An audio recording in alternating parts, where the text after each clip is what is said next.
Projektet Levende Musik på Intensiv undersøger, hvad der sker, når konservatoriestuderende spiller skræddersyede musikoplevelser på en intensiv afdeling. Og vi undersøger i den her kontekst, hvilken betydning det har for musikerne. Hvad er der på spil her? Kan det påvirke deres kunstneriske bevidsthed og deres musikalske identitet? Og så undersøger vi, hvordan vi som konservatorium kan uddanne musikere til at kunne bidrage i sådan en kontekst her.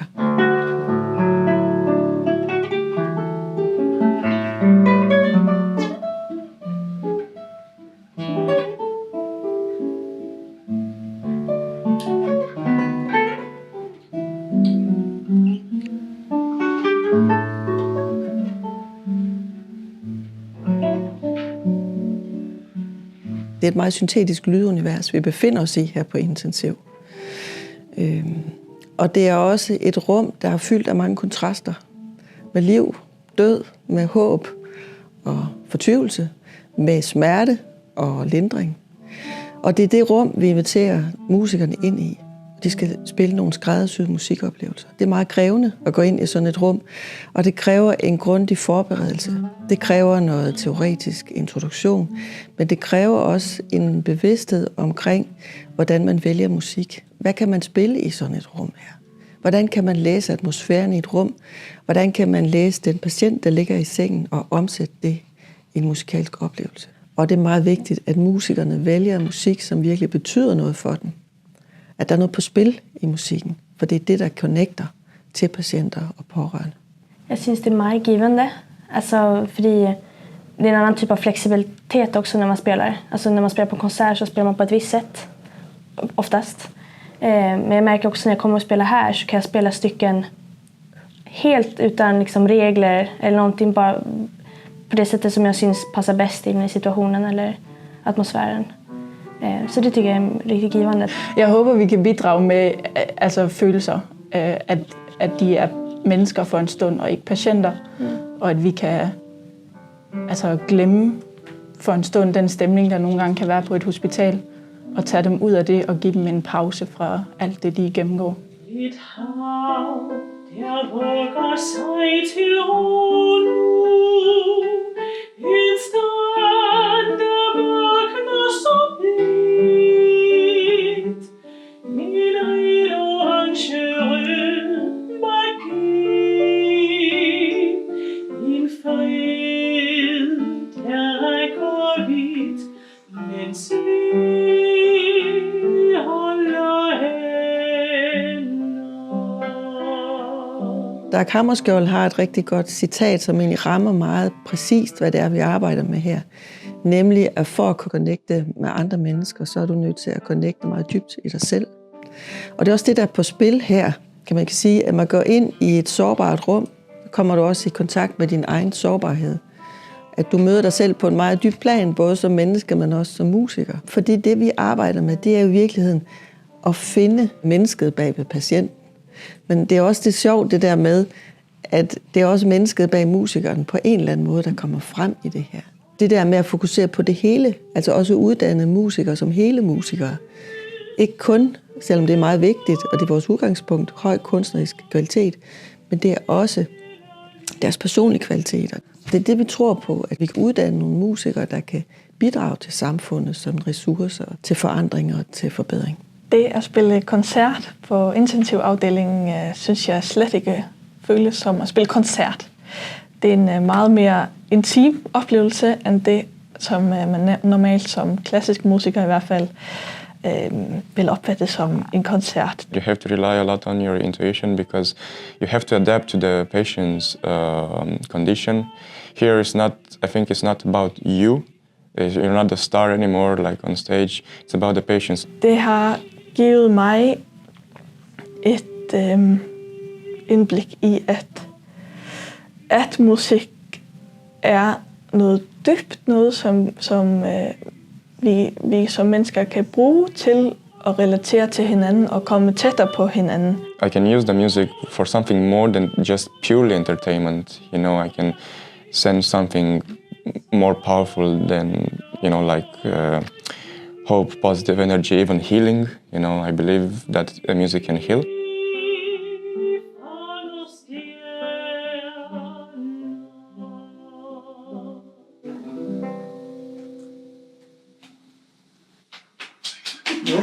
Tak for det. Tak.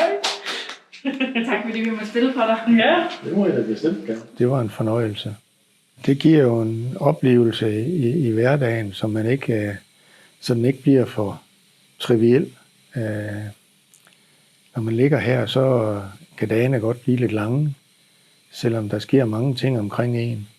Men så er det jo godt med et musisk indslag lige til at give et afbræk i trommerummen. Så nyder man jo musikken frem for at tænke på smerter og på mange andre ting, og på hele behandlingsforløbet og sådan noget.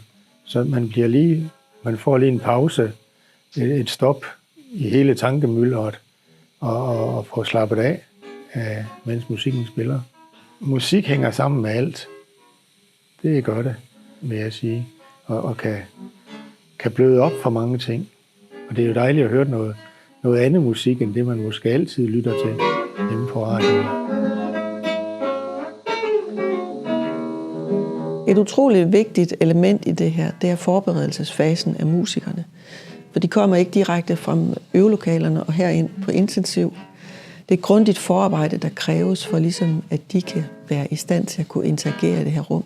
Og det sker i form af et teoretisk introduktionsforløb, hvor de får nogle redskaber til at kunne interagere i det her rum. De får også noget viden om intensivpatienten, intensivmiljøet. De får også nogle redskaber til, hvordan de kan samarbejde med personalet, og hvordan de kan tilrettelægge repertoire i den her kontekst. Så er der også noget omkring etiske problemstillinger, som vi gør meget ud af, og nogle mestringsstrategier for at kunne arbejde med meget syge mennesker.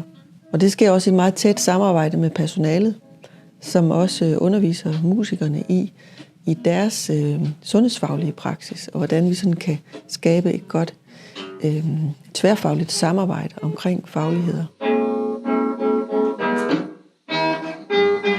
En anden vigtig del af forberedelsesfasen er workshoppen, hvor vi arbejder med selve formen og det musikalske indhold på en tom patientstue.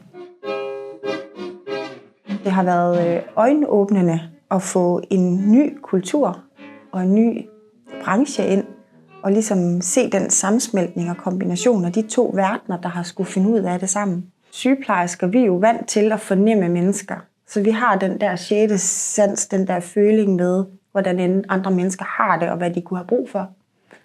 Og den oplever jeg også i musikerne, fordi de på en måde jo er vant til at tune ind på deres publikum, og derfor har brug for den evne til at kunne fornemme andre mennesker.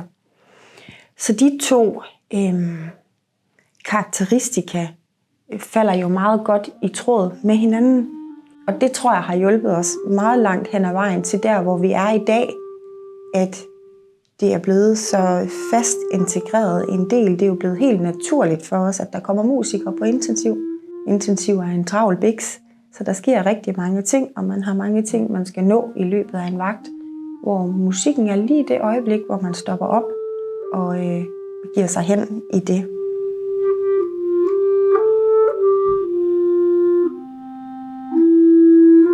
Jeg synes, det at være med i det her projekt har givet et perspektiv på, hvordan man kan lave nogle forbindelser i vores ultraspecialiserede samfund. At det giver så god mening, at vi nemlig laver nogle ting, hvor det ikke åbenlyst bør hænge sammen, at konservatoriet for eksempel lavede nogle, at man kunne komme op på hospitalet og spille på intensiv, men det giver meget god mening, at vi alle sammen er i det her samfund sammen, og at vi på den måde også kan bidrage med det, som vi er gode til, der hvor vi kan. Så jeg synes, det har været helt meget, meget godt. En god oplevelse at være med.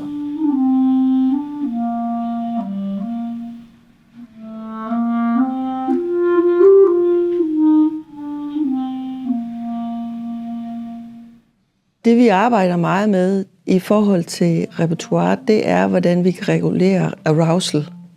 Og der er tempoet en meget vigtig faktor.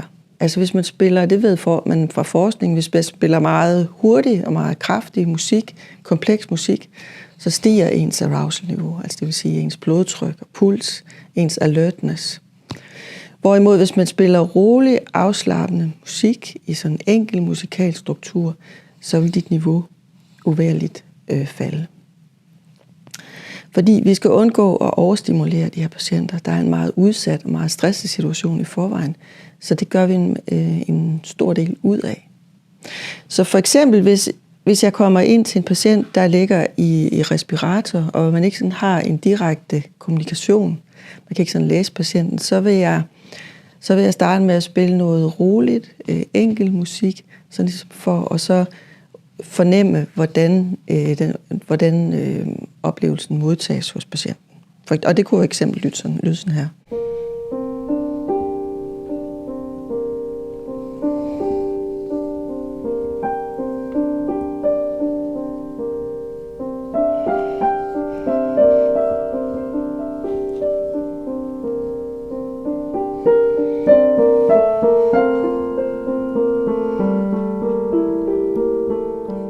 Og det vi fandt, det var, at virkelig musikerne skal være meget omstillingsparate for at spille i sådan et rum her. Og man skal have en åbenhed i forhold til den musik, man spiller. Usually, if they're awake, I'm asking if he wants or if she wants more energetic or calm music. And then I just go deep inside my intuition and I choose the so-called perfect piece to play. And yeah, that's how it is. And sometimes I ask them if they want to improvise, if they want me to improvise, and if they have like an image in their head, like a landscape or whatever, and I do my best. Hvis man nu kommer ind på en stue, hvor man kan mærke, at der er en god energi og en god kommunikation med patienten, og hvis der er pårørende, så kan man ligesom gribe den stemning og spille noget mere åbent og mere sådan musik med mere intensitet. Og det kunne lyde for eksempel sådan her.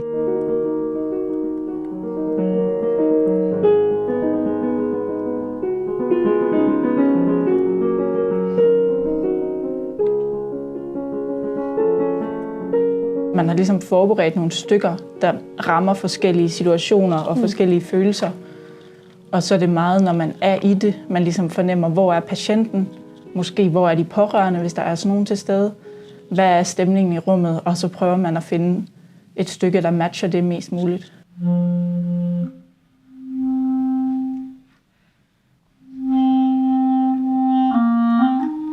Jamen, vi vil gerne have relationen, at det faktisk er mennesker, der gør noget for mennesker. Og jeg synes, det var virkelig, virkelig spændende at arbejde med, at det, at musikerne kommer fysisk her, og der kommer unge, talentfulde musikere ind og vil bidrage med en god oplevelse for patienterne, det er virkelig et skridt i den rigtige retning i forhold til humaniseringen af intensivafdelingen. Der kommer nogen ude fra det virkelige liv,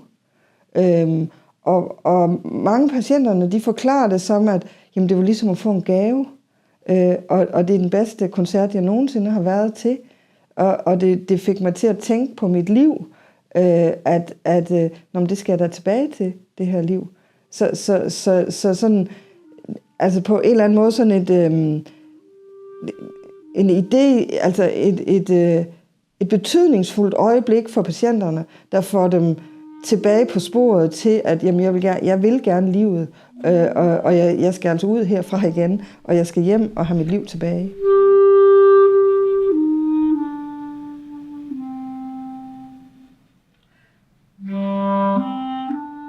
Jeg bliver glad, og jeg føler mig beæret. Det her, det er en fantastisk adspredelse, som jeg ikke havde oplevet uden at være her. Jeg har hørt I skovens dybe stillerum, og det blev jeg rørt over, fordi jeg har været spejder. Jeg synes, det er helt igennem positivt. Selvom det, jeg bliver rørt, så er jeg glad for det. Det er fordi, det er gode minder. Gör det. Ja, prøv det. Ja. Och det är inte, alltså, det är någonting som man inte kan kunna läsa om och sen tänka, ja, men det kan jag göra. Alltså jag tror det är någonting man måste uppleva för att kunna förstå. Ja. Jeg tror også, det kan lyde lidt skræmmende, altså når man sådan tænker over det, hvad det er, man skal, indtil nogle af alle de mest syge. Og de første par gange kan der godt være lidt grænseoverskridende, men når man først er kommet over det, så er det ret fantastisk. Mm-hmm. Jeg vil gerne sige til andre patienter, at de skal tage imod det her tilbud. Det er helt enestående. Det her det er noget, der vokser og kommer meget mere af, jo også langt ud over intensiv, men noget, man kommer til at bruge mere målrettet ind i en hospitalstankegang. Det tænker jeg bestemt. Så vi er ikke færdige endnu. Tværtimod. Musikken kan noget, som alle de andre ting, vi gør på intensiv, ikke kan. Vores mission sammen med Musikkonservatoriet, det er egentlig at få det her ud som noget banebrydende nyt i en intensiv kontekst, og stadigvæk følge det med forskning, som kan komme ud i verden også. Det, der er spændende ved det her, det er det her rum, vi sidder i. Det er, hvad der sker. Altså, når musikken spiller, og alle sammen griber det der fælles øjeblik i musikken. Det der øjeblik, hvor man kan opleve, at der nedbrydes barrierer mellem mennesker.